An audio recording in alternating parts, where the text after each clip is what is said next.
So this is a day one of my 4-day-a-week workout split, and we'll be doing this 26 weeks. Now, this is the week E, which is like the 5th week, and yet it's only my second time putting up a day one, which is a Monday normally. That's just because for whatever reason I've had to work out at a health club. Had to do some tennis and other reasons, but whatever. So this is the second time. So I'm doing these videos. These will, if you watched the playlist, you could watch them all the way through. I did that the other day. I watched while I was doing my day 3. I was watching all of my previous day 3s on the TV behind me, and just to kind of hear what I was talking about. And one thing's for sure, I talk about a lot of random things. The idea is that I'll be able to see my progress over the course of 26 weeks. Anybody who might be watching this, well, they'll be able to see my progress too, or lack of. So I start out the week, or the day, I start this out with 100-pound dumbbell bench press.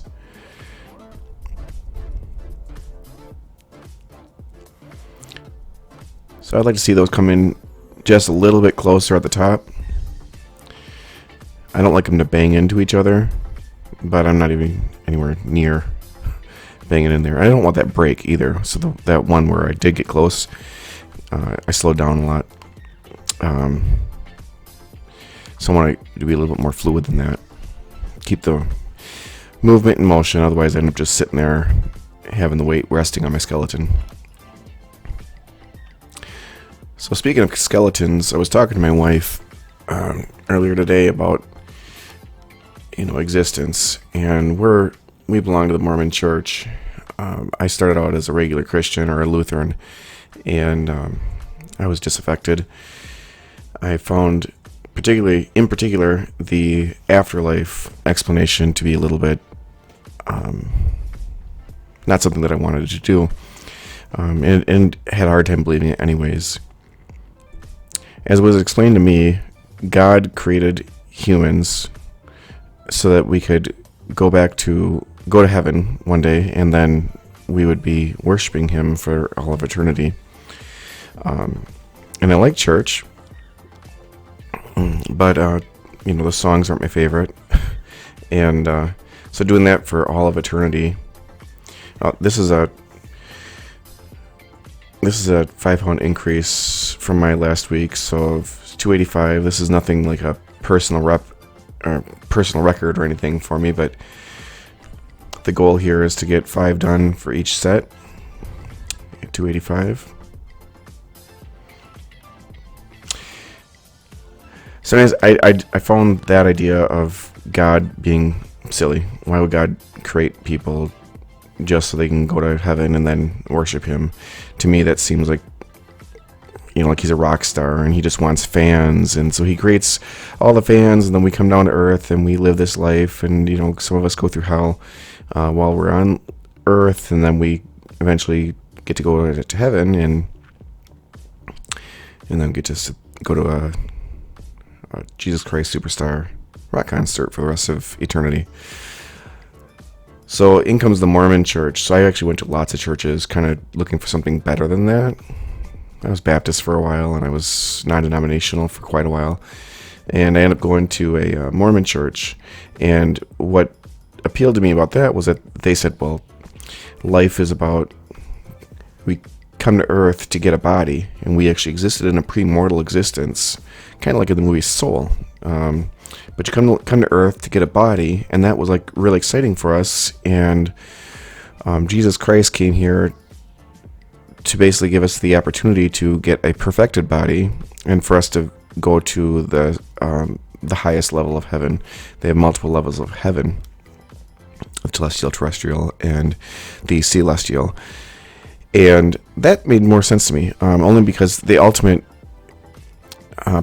prize, I don't know, that's probably the wrong word, is that we would be able to become like our Heavenly Father, or we would become gods.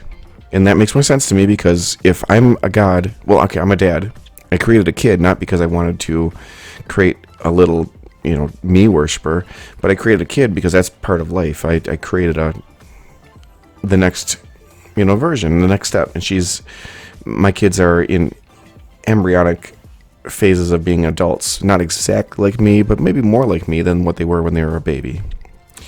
So this idea that we would continue to progress even after death, I liked that a lot. I mean, obviously, as a weightlifter, I like progression. I think some sort of progression is really important in all things that we do, and it would make sense that we would be able to continue that after we live, if we have souls at all. If you're atheistic and you don't believe in that, then none of this would make any sense. But you wouldn't care about what I'm saying anyways. So I've been a Mormon for about 20 years, and some things have been changing in me lately. I've been more of a disaffected Mormon more recently, because I feel like the exploration in the church of spirituality is very restricted, just by the rules in the church. And so I kind of question that. The church started out as a rebellion against the previous ideas of, the Lutheran and the Protestant and the Catholic mentality. Just so you know, on the workout, I did a little bit better than I needed to. So I get to graduate 5 more pounds on the next time I do bench press, which would be 290 then. So I felt good about that. This is 165. I've done this before.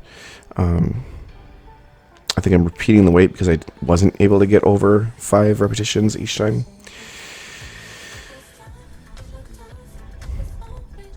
So I was talking to my wife about this today, and I was like, well, we, a lot of the things that are about us are going to stay here. I mean, they are going to, die. They're going to rot and go away. I mean, our fingernails, those aren't going to go with us to to heaven. And our lunch isn't going to go with us, and our, legs, my muscles aren't going to go with me to the next level. I mean, they'll be rotting. With any luck, a nice worm will eat them. But what's inside, well, my brain is also going to rot. And so a lot of the memories and the experiences that we have, that's going to be rotting. And I don't believe that the soul is magical. I think it's a thing. I don't know what it is exactly, but I think it's not my lunch, and I don't think it's all my memories. There's something else, a personality that I develop over the course of years, or my whole entire life. The things that make me without food and memories and all those other things. The things that I am if you wiped all that, And so I stumbled upon a book called the Urantia book. And the Urantia book says that God basically split himself into a bunch of pieces, and each one of us has one of these pieces. And we're here to basically grow that piece, which they just kind of talk about, our personality. And that's what we take to the next world. And then it gets really complicated. They've got multiple worlds too, like the Mormons, but it's even more multiple worlds than the Mormons talk about for heaven. And that seems to be where I'm kind of growing in my own spirituality. I think that I'm not going to be able to remember all the things that I have here on Earth, and that should make me want to cherish them while I'm alive, even more. Because I think that I'm going to be going with maybe my sense of humor, maybe, maybe my habits. I think habits probably will make it beyond. And the reason I think that is because I think my experiences, when it comes to like space and time, they exist outside of myself. So all my memories, everything that, all those things that happened that I can remember from within the organic brain that I have, they existed regardless. And if I die, I cease to be part of this body that ties me to this moment in this particular space of time. The next version of my soul will be everywhere all at the same time, or able to be everywhere all at the same time, because it'll be part of it. It will be part of the soul, or of the universe, and so memory could be experienced, but it wouldn't be experienced with the same flavor. I mean, flavor itself it's taste buds. That's the reason you have flavor, and the nerves that are connected to your tongue. That stuff will be gone. So it'll be hard to remember what ice cream tastes like. But I remember that I liked it. I think that this makes it that, say that this life was it, and that I can only, in the future, I'll only be able to experience it as like an observer. I'll maybe be able to take part. I'll be able to join that energy that leaves this body. We'll be able to rejoin the body at an earlier phase. I don't want to be stuck in this life, which will be an eternal life, this same life, this moment.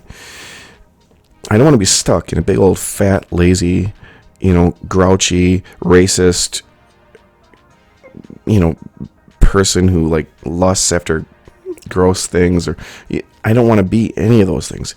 So I have to chase away any kind of addiction, any kind of like laziness, any kind of like prone temper. A person can have a temper. I can have a temper. My wife tells me that I have a temper. I don't think I have much of a temper, but my wife is smarter than me.